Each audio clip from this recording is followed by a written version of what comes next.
Hello, welcome back everyone. This is Mike DeJohn with Soundstage EDU. And first of all, I want to thank you for being here.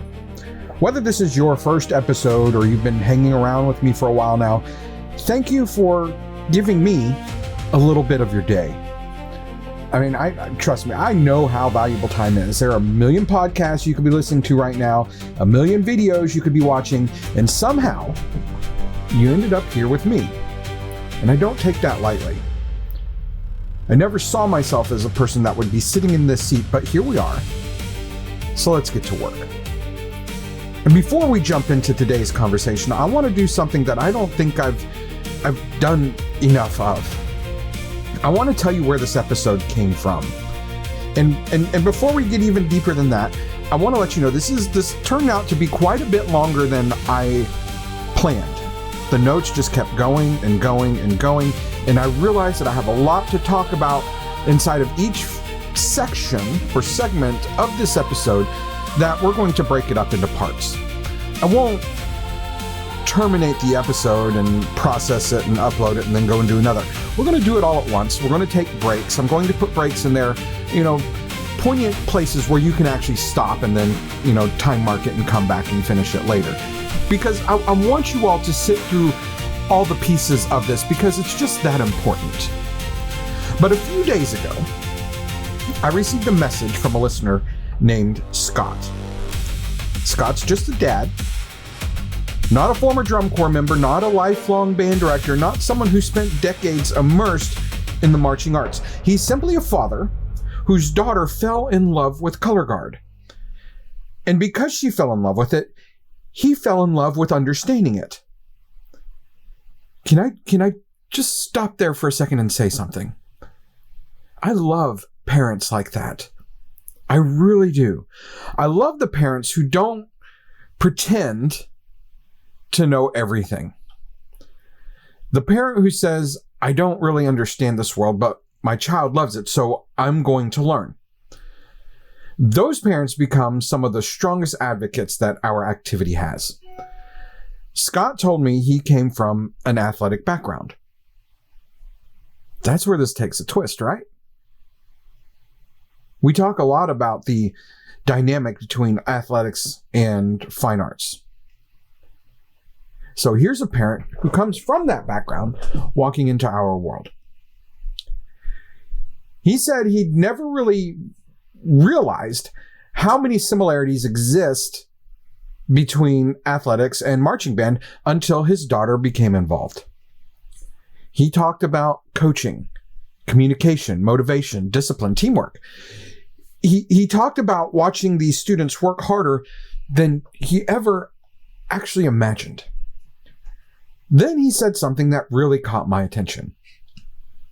He said, people assume these programs are successful because of the money or because they have incredible instructors, but they rarely give the kids credit for the work and sacrifice that they put into this. And then he asked if I would address the expectations these students carry when they're part of a program with a history of excellence. Scott, thank you for that. Seriously, thank you.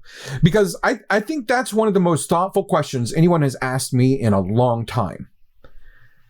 And I want everyone listening here to hear something. These messages matter.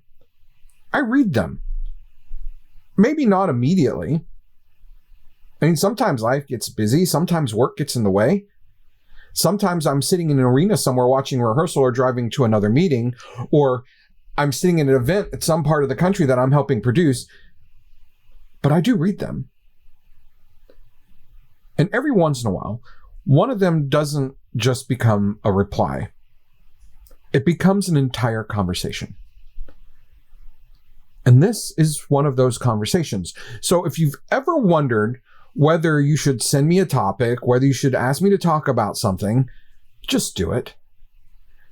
Because I don't want this podcast to become a place where I simply stand behind a microphone and tell you what I think and share my opinions. I want this to become a community, a conversation, a real place where parents, directors, boosters, students, designers, volunteers, Educators, I want you all to feel like you're sitting around the same table trying to figure this thing out together. Because the truth is, none of us have all the answers. I certainly don't. But together, I think we ask some really good questions. I see them all the time. They're just never directed at me. And today's question is one that reaches much further than marching band. Today we're going to talk about expectations. Not expectations from a director or from judges or from parents. We're going to talk about something much deeper than that. We're going to talk about the expectations that become woven into the fabric of a uniform. I want you to imagine something with me. If you're not driving, close your eyes. Seriously. Picture this. You're 14 years old, maybe 15. It's August, it's hot, you're nervous. You really have no idea if you actually belong here. You've watched the older kids all summer. You maybe watched them from the previous years. You go to a football game, you see them. You aspire to become one of them. They seem so confident. They know where they're going. They know the terminology. They know the traditions. You're just trying not to stand in the wrong place, right? Then someone hands you a uniform. Or maybe it's not even the full uniform yet. Maybe it's just your show shirt, your rehearsal jersey, a jacket, a member backpack. Whatever that first tangible piece of belonging happens to be. You hold it in your hands. And stitched into that fabric is a name. Maybe that name says Avon. Maybe Carmel, Broken Arrow, Hebron, Tarpon Springs, William Mason, Castle, Vandergrift, Woodlands, Flower Mound, Ayala, Blue Springs, Bentonville, Kiski area. Maybe it's one of hundreds of incredible programs across this country that have spent decades building something remarkable. Or maybe you're fortunate enough to wear a different kind of uniform. Blue Devils, Bluecoats, Santa Clara Vanguard, Carolina Crown, Phantom Regiment, Boston Crusaders, Cavaliers, Madison Scouts, Mandarins. Welcome back, Mandarins. Hopefully, right? Troopers, Colts, Blue Stars, Academy, Spirit of Atlanta, Crossmen. Every one of those names carries a story. Every one of those organizations, regardless of placement or where they stand in the hierarchy today, every one of them has spent years, sometimes generations, building a reputation, building traditions, building culture, building excellence. And before I go any further, I want to make something very clear. This episode isn't about tearing those organizations down or propping them up. Quite the opposite. I have an incredible amount of respect for them. I've been part of some of them on different levels, both as performer and as instructional staff and designer. But programs like these don't accidentally become excellent. You don't wake up one morning and suddenly have 50 years of tradition. You don't accidentally build cultures that continue producing outstanding young people decade after decade. That takes vision, takes leadership, consistency, sacrifice, thousands upon thousands of volunteers, generations of directors, countless instructional staff, parents who gave up evenings and weekends, truck drivers, uniform moms, booster presidents, equipment managers, bus chaperones, alumni who came back simply because they loved the place that helped shape them. That kind of excellence deserves respect. It deserves admiration. It deserves to be studied. But here's what I think gets lost in all of that. When we talk about legendary organizations, we almost always talk about the organization. We talk about the championships, the finals appearances, the scores, the placements. The reputation, the resources, the facilities, the instructional staff, the design team, the consistency, the celebrity performers who came out of those organizations. And somewhere along the way, we stopped talking about the 14-year-old standing inside the uniform. Because here's something that hit me while I was thinking about Scott's message. That freshman trumpet player did not win any of those championships. The rookie guard member wasn't there 10 years ago. That sophomore percussionist didn't build the reputation everyone keeps talking about. Because this is their first season, their first rehearsal, their first performance, their first chance to contribute to something much bigger than themselves. That's why I always say that. Yet somehow they're expected to carry the weight of everything that came before them. Think about that for just a second. The audience walks into the stadium already carrying expectations. Oh, here comes Avon. Here comes Carmel. Broken Arrow's about to perform. Blue Devils are on. Bluecoats are next. Immediately, without a single note being played, without a single step being taken, our brains begin filling in the blanks. We expect excellence. We expect precision. We expect emotion. We expect greatness. And maybe that's earned. After all, excellence has a way of creating expectation. But have you ever stopped to think about what that feels like for the kid wearing that uniform? Because I'll say it again. I have been that kid in that uniform that everyone admires before the performer. And I've had to walk out onto those fields, under those lights, and carry the burden of that expectation. For 7 years, I carried that burden. Because I knew that the audience saw the banners. Well, I, as a student, all I saw was today's rehearsal. The audience sees history, and the student sees the next 16 counts.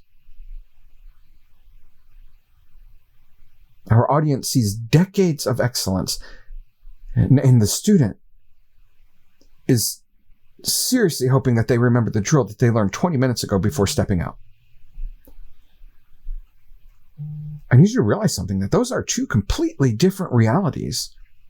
One is looking backward, and the other one is simply trying to survive today. And somewhere in the middle of those two realities is a teenager trying to figure out who they are, who they want to become. They're trying to belong, they're trying to contribute, and they're trying not to let anyone down. I don't think we consider that. In fact, I think we almost never talk about it. Because it's much easier to discuss scores than it is to discuss pressure. It's much easier to debate placements than it is to think about what expectation feels like when you're 15 years old. And maybe that's why Scott's message stayed with me. Because he wasn't talking about competitive success. He wasn't asking why some bands win more often than others. He wasn't asking whether resources matter. He was asking something much more human.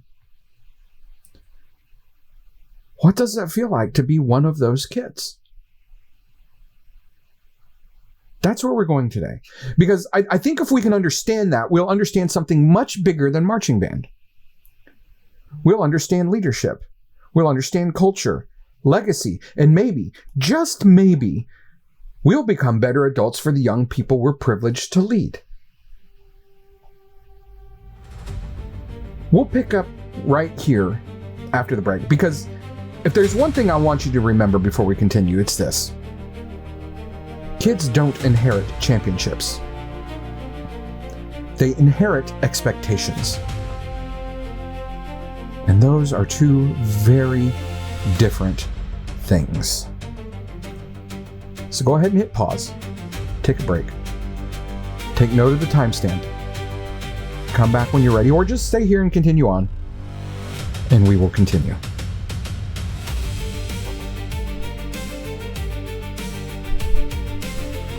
Okay, welcome back. Before the break, I left you with a statement that has been bouncing around in my head ever since Scott sent me that message. And that's this. And I want you guys to internalize this. Write it down. Do whatever you do to remember things. But it's this. Kids don't inherit championships. They inherit expectations. And I want to stay there for a while. Because I don't think that we as adults appreciate just how heavy expectations can become. Yeah, we carry expectations all the time. We deal with them. We're adults. But these are children. And I think as adults, we forget how heavy expectation can become. Especially when those expectations belong to someone else's story. You know, I've been around this activity for a long time now. I've been fortunate enough to teach, to perform, to compete, to adjudicate, to sit in stadiums with some of the finest educators this activity has ever produced. I've had the privilege of watching legendary organizations rehearse. And I've also watched struggling organizations rehearse. I've watched programs with incredible resources. And I've been a part of programs that barely had enough money to keep the lights on. And in those places, I've learned something that I honestly wish more people understood. When rehearsal starts, everybody sweats. Everybody gets tired. Everybody gets frustrated. Everybody has moments where nothing seems to work. It doesn't matter whether you're rehearsing in a massive facility with perfectly painted practice fields, or on a cracked parking lot behind an old middle school. Young people are still young people. They're still trying to figure life out. They're still learning confidence, discipline. They're learning how to trust one another. And sometimes I think we accidentally forget that. Because from the stands, it's easy to see logos. It's easy to see uniforms. It's easy to see reputations. It's much harder to see the humanity standing inside of those uniforms. I remember something that happened years ago. I was standing on the sideline watching an outstanding ensemble rehearse. The kind of ensemble that people love to point at and say, well, of course they're good. They've got everything. They've got all the money. They've got the best instructors. They've got every advantage. You know the comments. You've probably heard them. You've maybe even made one yourself. I'll be honest, I know I have. Then rehearsal started. Within 20 minutes, a kid missed a set, another cracked a note, someone forgot choreography, a battery transition fell apart, a staff member stopped everything. They reset. They fixed it. They ran it again. Then they fixed something else, and they ran it again. Then they fixed something else, and suddenly I realized this looked exactly like every rehearsal that I've ever been a part of. The mistakes weren't different. The process wasn't different. The humanity wasn't different. Only the consistency was different. And that realization changed something inside of me, because excellence doesn't eliminate mistakes. It changes your relationship with them. Think about that. Excellence doesn't mean you stop making mistakes. It means you stop being surprised by them. You expect them. You address them. You learn from them. Then you move on. You don't dwell on it. That's culture. Not perfection. Culture. And those are two completely different things. I think this is where we have to be really, really careful as adults, because we love shortcuts. We love simple explanations. They're successful because they have money. They're successful because they recruit. They're successful because of geography. They're successful because of tradition. Now, before anybody thinks I'm dismissing those things, I'm not. Resources matter. Let's be honest enough to admit that. Money matters. Facilities matter. Instruction matters. Private lessons matter. Transportation matters. Equipment matters. Technology matters. Time matters. Anybody who tells you those things don't influence performance isn't being completely honest. Even if I come along sometimes and say that. So let's just clear the air. Of course they matter. Opportunity matters. Resources create opportunity. But here's what I've come to believe after watching this activity for decades. Resources amplify opportunity. Culture multiplies consistency. Let me say that again because I think it's worth writing down. Resources amplify opportunity, but culture multiplies consistency. Money can buy a beautiful uniform. It cannot make someone proud to wear it. Money can buy incredible instruments, but it cannot make students practice. Money can hire world-class instructional staff, but it can't force teenagers to trust one another. Money can build a beautiful rehearsal facility, but it cannot build accountability. Money can buy props and afford to compensate the most talented designers and builders that can take your breath away. But it cannot create the emotional connection that's needed to make an audience lean forward in their seats. Those things have to be built. One rehearsal, one conversation, one correction, one expectation, one leader, one freshman, one senior, one volunteer, one parent, one director, one decision at a time. That's why culture fascinates me, because culture isn't loud.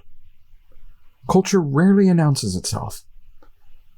Culture is what happens when nobody is actually watching. So let's talk about some of these legendary programs for just a moment. When people hear the names of Avon, Carmel, Broken Arrow, Hebron, Tarpon Springs, William Mason, Vandergrift, Ayala, Blue Springs, the Woodlands, Flower Mound, or any number of extraordinary high school programs around this country, they usually think about championships. When people hear Blue Devils, Bluecoats, Santa Clara Vanguard, Carolina Crown, Phantom Regiment, Boston Crusaders, Cavaliers, Madison Scouts, Troopers, Colts, Blue Stars, they think about finals, scores, placements, history. But that's not what I think about anymore. Honestly, I think about Tuesday. I think about a random Tuesday rehearsal in June or July or August. No cameras, no judges, no applause. Just hundreds of young people standing in the heat, running the same 32 counts again and again and again. Not because anyone outside the organization will ever see those repetitions, but because culture taught them that today's invisible work becomes tomorrow's visible performance. That's what excellence really looks like. It's incredibly ordinary. That's the part that social media never shows. Nobody goes viral because they rehearsed fundamentals for the 200th time. Nobody gets millions of views because they cleaned 8 counts for 45 minutes. Nobody ever posts a video where they spent an hour fixing foot timing. Unless you're the fundamentals guy that's putting out fundamentals videos. And you know what? Those fall flat most of the time. Nobody watches those. But they're important. But that, my friends, that's where championships are actually built. Not under Friday night lights, not under Lucas Oil Stadium lights, not on finals night. They're built on Tuesday when nobody's watching. And that's why I get a little uncomfortable whenever I hear someone say, they always win because they're supposed to. Really? Have you ever watched what supposed to actually looks like? Supposed to looks like a 17-year-old staying after rehearsal to help a freshman. Supposed to looks like a section leader having the same conversation for the 10th time because they refuse to give up on someone. Supposed to looks like volunteers unloading trucks in the rain. Consequently, it's raining right now. While I'm recording this, it's raining and thundering. I hope it's not a distraction. And supposed to looks like parents spending weekends sewing uniforms, washing Shakos, getting rid of that funk, filling water jugs, painting props, repairing equipment, driving trailers, organizing meals, checking attendance, comforting homesick freshmen, and quietly doing 1,000 jobs that no one will ever applaud or know about. That's what people call supposed to. It isn't magic. It isn't entitlement. It's stewardship. Generation after generation deciding that what was handed to them was worth protecting. But here's where I think that we as adults can accidentally make a mistake. Sometimes without realizing it, we hand that stewardship to children as if it's their burden to carry alone. We tell them things like, don't be the class that breaks the streak. Don't be the group that lets everyone down. You have a reputation to uphold. And again, maybe we don't say those exact words. But sometimes we don't have to. Kids hear them anyway, because culture speaks. Expectations speak. History speaks. And sometimes history can become so loud that a 14-year-old can't hear their own heartbeat anymore.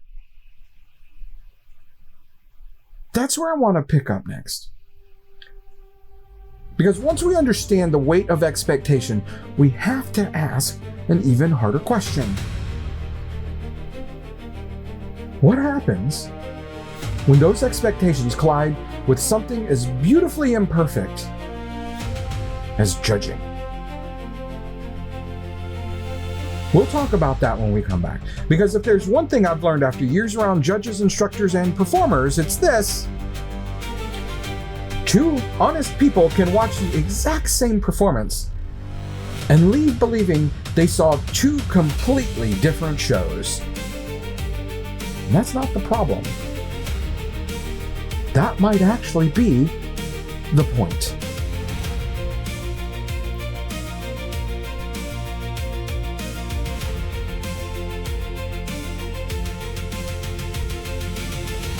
I want to welcome you back from the break. I want to start with asking you a question. Have you ever noticed that the loudest conversations after a performance almost never happen about the performance itself? It's interesting, isn't it? They happen about the score. Think about that. 2,000 people can leave a stadium talking about a number instead of talking about what they just felt. Now, I understand why. Competition naturally creates comparison. I mean, that's what competition does. whether it's athletics, debate, robotics, theater, dance, or marching band. We're wired to want to know who finished where, who moved up, who moved down, who won, who didn't. I mean, that's human nature. But sometimes I wonder if we accidentally reduce extraordinary art into ordinary mathematics. And honestly, I don't think that's fair to anyone involved. Currently, we're in the middle of DCI Championship Week as I'm recording this. The entire marching arts community is watching Indianapolis. Some people are listening to this while driving there. Some of you are already there. Some of you are refreshing scores on your phones every few minutes. Some of you have kids performing this week in those groups. Some of you have alumni performing this week. Some of you are simply fans who have loved this activity for decades. And honestly, it's one of my favorite weeks of the year. The energy, the excitement, the anticipation. There's honestly nothing quite like it. But if you've been around this activity for more than about 5 minutes, you also know something else. This is also the week when everybody suddenly becomes a judge. Come on. You know I'm right. Right? I've done it. You've done it. We've all done it. We leave a performance and immediately start ranking everything in our heads. I like that better. I thought that breast line was cleaner. I thought percussion should have won. Yeah, I didn't connect with that design. I don't understand that score. I don't understand the point of the show. I mean, that's part of the experience. And there's nothing wrong, nothing inherently wrong with having opinions. In fact, I think opinions are one of the things that make art enjoyable. The problem begins when we mistake our opinion for objective truth.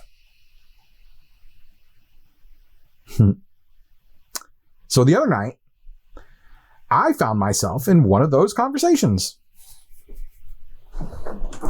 A group had performed. People were discussing placements. Nah, just be honest. It was the open class championships, the open class finals, Drum Corps International. Another adjudicator that I respect very much, and I had come to almost the exact same conclusion independently. We both believed that another ensemble had delivered the stronger overall performance. That was our honest opinion. Nothing more, nothing less. Then someone jumped into that conversation. They asked if we'd even watched the performances. Another person said that my opinion was rubbish. Now I have to admit, I laughed. Not because I enjoy being told I'm wrong. Nobody enjoys that. But because something about that interaction reminded me of why I love this activity so much. Do you realize what just happened? Several people, all watching the exact same performance, walked away with completely different experiences. The same music, the same drill, same performers, same weather, same stadium, same run. Yet somehow, we each experienced something different. That's fascinating, isn't it? But here's what really struck me. Nobody in that conversation was trying to be dishonest. Nobody was secretly trying to manipulate the outcome because the outcome has already happened. Nobody was pretending they hadn't watched the performance. We simply experienced art differently. It's not corruption.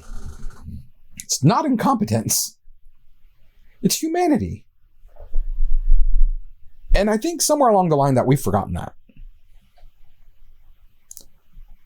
You know, people often ask me, they come into my DMs, they come into my emails so they can ask me privately, are judges biased? It's an interesting question. Because I think we tend to hear that word and immediately assume the worst. Here's the reality. Every single human being carries perspective. Every one of us. You do, I do. Every judge does, every director does, every parent does, every student does. Perspective isn't something that you choose. It's something that you accumulate. It's built from experience, from education, mentorship, success, failure, from thousands of performances that you've watched over your lifetime. If you've spent 20 years studying brass tone, you're going to hear things differently than someone who spent 20 years studying visual design.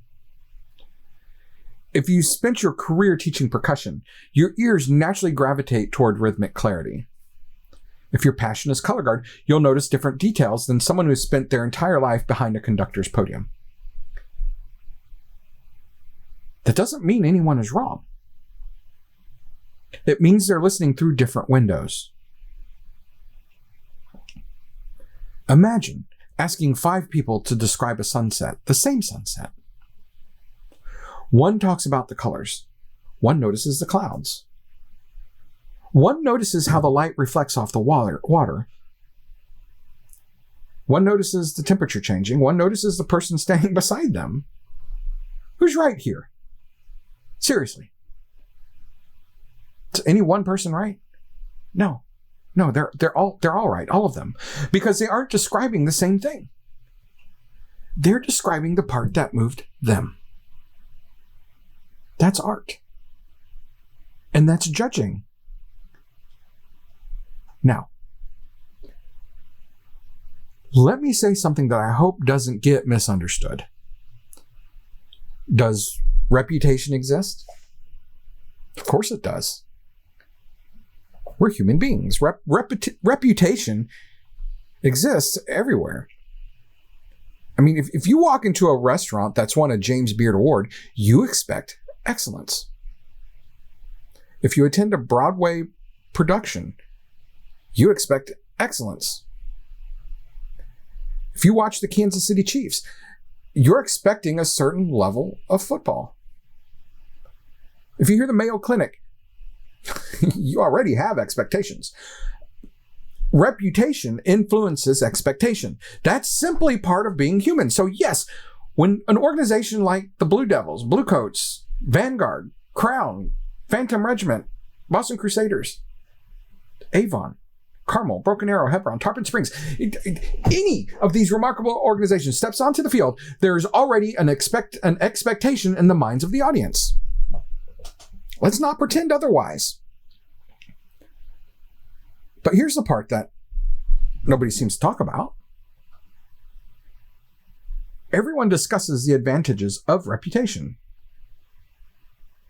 Almost nobody discusses its costs. Because once excellence becomes expected,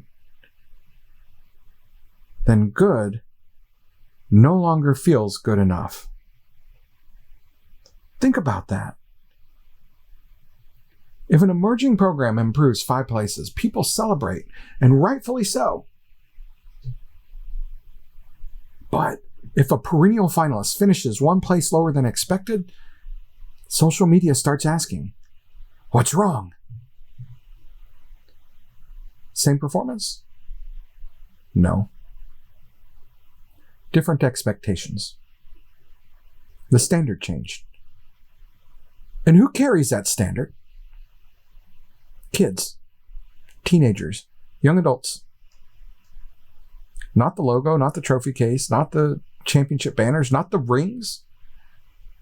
The students. Every August, they inherit expectations that they didn't create. Every Friday night, they carry a reputation that they didn't build. Every finals week, they wear a uniform stitched together by generations of people they'll never meet. That's both beautiful and incredibly heavy. Which brings me back to something I've been thinking about all week. Maybe the greatest programs in America aren't remarkable because they keep winning. Maybe they're remarkable because generation after generation, they somehow teach ordinary teenagers how to carry extraordinary expectations without allowing those expectations to crush them. And if that's true, then maybe the greatest achievement isn't another championship. Maybe it's the culture that makes another championship possible. Because trophies eventually gather dust. Culture keeps changing lives. When we come back, I want to speak directly to three groups of people. First, the students carrying these expectations right now. Second, the parents watching from the stands. And finally, the directors, staff members, and volunteers who have been entrusted with something much bigger than a competitive season, because I think we've been asking the wrong question. The question isn't, how do we protect the legacy? The question is, how do we protect the kids who have been asked to carry it? And I think that answer might be the most important conversation that we've had yet. Welcome back to part 4. If you took your break, if you soldiered through and you've just been gritting this thing out for the last 40 minutes, congratulations. Thank you for that. I do like the long, consistent listens. It makes my analytics feel better. It's not important. It's not important. We're not here for numbers or vanity metrics. We're here to help you guys. And I want to spend the last few minutes talking directly to 3 different groups of people. Because I think every one of us hears this conversation a little differently. Much like we all see a different show when we're watching the same thing. So, if you'll allow me, I'd like to speak to each of you, one at a time. First, the students. If you're listening to this, and maybe you're on a bus, maybe you're driving home from rehearsal with your parents, maybe you're sitting on your bed after another long day wondering if you're actually good enough to be here. Maybe you're wondering if you even want to be here. I've seen that conversation come up quite a bit on social media. Parents coming into the groups and saying things like, my kid suddenly wants to quit. And it's not suddenly, I get that. If that's you, thank you for being here and listening. That means you're still exploring this. And I'm not here to pressure you in one way or another. I just want you to listen. Because this is much more than marching band. Maybe you wear the uniform of one of those legendary organizations that we've talked about today. Maybe your jacket says Avon or Carmel or Broken Arrow. Maybe you're from Ayala or Flower Mound, Blue Springs, just right down the street from me, by the way. Maybe you're from Bentonville.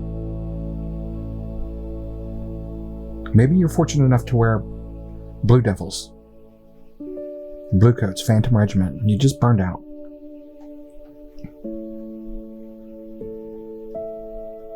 Or maybe your program has never won anything. Maybe nobody outside your county even knows your school's name. Can I tell you something? Lean in and listen. None of that changes your value. Not one bit. Because the logo on your chest, the logo on your sleeve, the logo on your jacket, your school mascot, that's not your identity. It's your opportunity. There's a difference. I know what it feels like to walk into rehearsal wondering if you belong. I was there when I was 14 years old and I walked into a drum corps audition. Everyone was bigger than me. Everyone was older than me. Everyone looked like an adult. I felt very much like a kid. I wondered if I belonged. I didn't think I did. I know what it feels like to compare yourself to the older kids. I know what it feels like to think everyone else has this figured out while you're just trying to survive another rehearsal. I've been there. And listen, most of the adults you admire have been there. Here's what I need you to hear. You're not responsible for protecting 50 years of history. You are not responsible for defending somebody else's championship. You're not responsible for carrying the expectations of alumni that you've never met. You don't need to prove strangers on the internet wrong. You, my friend, are responsible for today. That's it. Today's rehearsal, today's rep, today's conversation, today's teammate, today's opportunity to become 1% better than you were yesterday. That's the goal. That's all anyone should ever ask of you. And if someone asks for more, they're asking for too much. I want you to remember something. Every championship banner hanging in every gymnasium was once carried by a group of scared freshmen. A group of scared freshmen who didn't know if they belonged either. They weren't legends yet. They were just kids, exactly like you.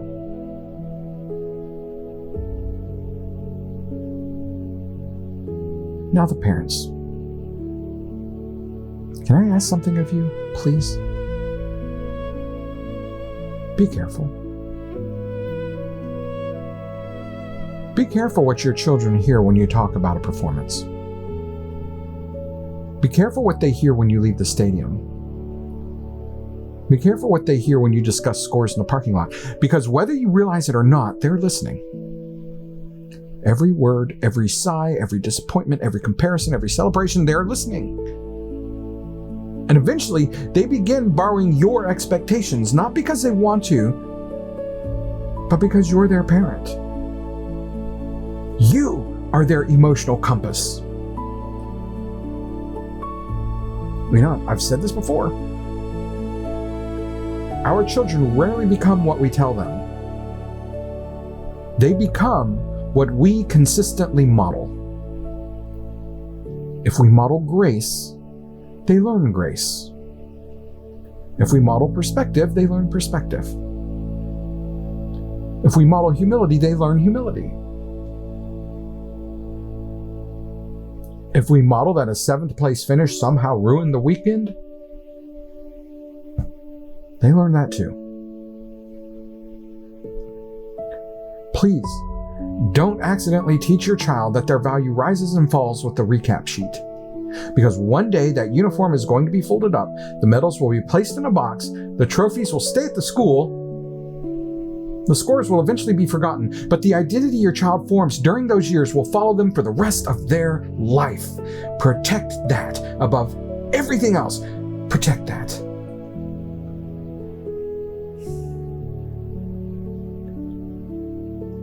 Finally, I want to talk to the adults who stand outside the spotlight. The directors, the instructional staff, the booster presidents, the truck drivers, prop builders, uniform moms, volunteer coordinator, the person filling the water jug, the board members, grandparents, alumni, the people who quietly make this activity possible. I want to tell you something. You're not simply preserving an organization. You're shaping people, and that matters. It matters more than you'll probably ever know. Every rehearsal, you're teaching something. Maybe not intentionally, but you are teaching. You're teaching what excellence looks like. You're teaching what accountability sounds like. You're teaching how adults handle conflict. You're teaching whether mistakes are something to fear or something to learn from. You're teaching whether belonging has to be earned or whether it's offered freely. You're teaching them what leadership actually is, whether you intended to or not. I personally think that's why I've become so passionate about culture. Because culture is invisible until suddenly it isn't. It's invisible when you choose patience instead of frustration. It's invisible when an upperclassman notices a scared freshman sitting alone. It's invisible when a parent walks across a parking lot to introduce themselves to another family. It's invisible when a volunteer quietly stays another hour because something still needs to get done. Nobody applauds those moments. Nobody gives caption awards for those moments. Nobody wins general effect because a senior helps someone carry equipment back to the trailer. But that's exactly where general effect begins. Long before the stadium, long before the judges, long before the applause, it begins with people. You know, I've been thinking about something this entire week. We're all fascinated by excellence. We study it, we chase it, we celebrate it, we argue about it, we dissect it, we rank it, we compare it. But maybe we've misunderstood what excellence really is. Maybe excellence isn't a trophy. Maybe excellence is the kind of culture that keeps producing extraordinary human beings generation after generation. But that's the real miracle. Not that organizations continue winning, but that they continue changing lives. That's infinitely harder. I said something a couple weeks ago that has become the mission of everything that we're building here at Soundstage EDU. I didn't spend months crafting it, honestly. It just came out one day. But the more I say it, the more I realize it's why I keep showing up behind this microphone. It's why I keep writing. It's why I keep making videos in parking lots before football games or after rehearsals or as I'm walking down the sidewalk. It's why I answer messages from parents that I've never met. It's why I care so deeply about volunteers and directors and booster clubs and culture, all of it. Because I believe with everything I have that our mission is to help the adults around young people become the leaders that those young people deserve. Not the leaders who win the most trophies. The leaders who leave the deepest fingerprints. Those aren't always the same people.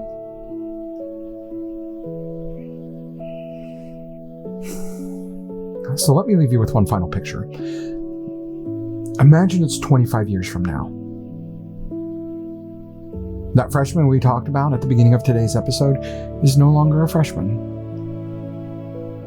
They're a parent. Maybe they're standing on a sideline. Maybe they're watching their own child put on a marching band uniform for the very first time. Maybe they're helping zip up the jacket. Maybe they're adjusting the plume. Maybe maybe they're taking entirely too many pictures. And before that student walks away, they'll probably say something, maybe without even realizing it. The question is, what will they say? Will they say, don't mess this up, don't embarrass the program, you've got a reputation to protect?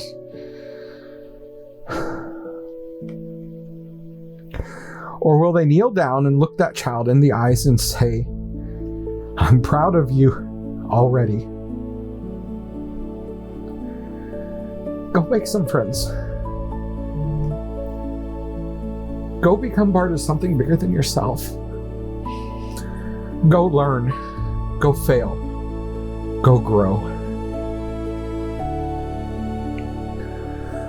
Go have the time of your life, because those two conversations create two completely different cultures.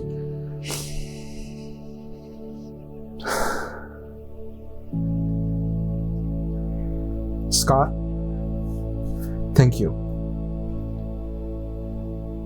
Thank you for asking a question that was never really about judging. It's never really about championships. It was never really about reputation. It was about children. And I hope every adult listening today remembers that long after these scores disappear, long after the uniforms are retired, long after the trophies have collected dust, that we're still, there'll still be a young man or a young woman who remembers exactly how the adults around them made them feel. That is a legacy. Not the banner, not the ring, not the score, the people. Always the people.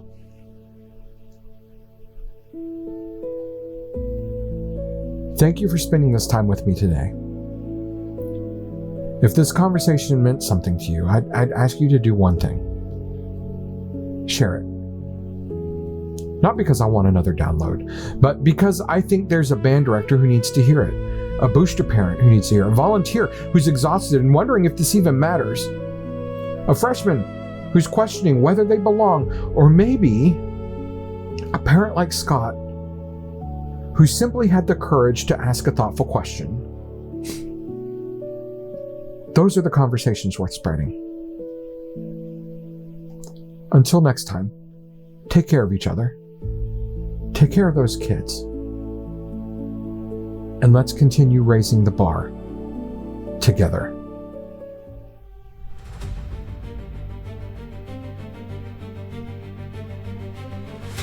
This has been Mike with Soundstage EDU, and if you made it through this whole thing, or just approaching an hour, I want to thank you for spending this time with me today. It means a lot.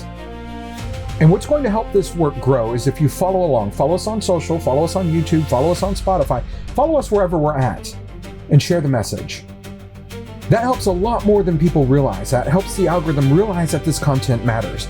And that one share and that one follow, that one engagement with it, we'll push it just a little bit further to help another parent who hasn't discovered us yet find this information as well. So again, thank you for everything that you do. This has been Soundstage EDU. Have a great day.